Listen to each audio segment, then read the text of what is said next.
This is why the 4-1-2-1-2 variation works in FIFA 22 post patch. Although I don't use it personally myself, this is exactly why this formation might work for you in FIFA 22. Griezmann, 3 men around him to somehow find some space. Ronaldo, fantastic, opening the drive back. He's made himself the tiniest bit of space.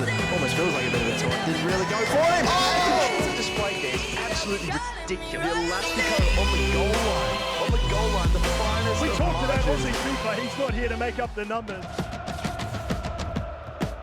My game style incorporates possession and keeping the ball on the wing, so the 4-1-2-1-2 won't be a good formation for me personally. However, what I want to say is, with the recent live tuning, the reason why this formation works so well post-patch in FIFA 22 is because of how narrow it is, the amount of midfielders that you have available to actually push up the centre of the pitch. Now, as we know, with the recent live tuning, EA have increased the space, the gap between the midfield and the defensive line, as well as the width between the centre backs and the wing backs, leaving more space in the too many central runners, number 2. The space is wider now for them to run into, which means it's harder for them to track the runners, number 3. The amount of midfielders that you have lined up with the defence are too many. What I mean by that is, if you have the 2 CMs, the cam and the 2 strikers pushing forward up the centre, all they have is 2 CDMs, sometimes even 1 CDM, and 2 centre backs to track them. So you have 5 runners against their 3 or 4 defenders. This means there will always be at least 1 to 2 attackers pushing forward into the space up the centre of the pitch, which will be hard for your opponent to track and mark. This obviously creates goal scoring opportunities, especially inside the 18-yard box, because they will push forward into the 18-yard box and they will essentially get into the space to receive it, turn and shoot.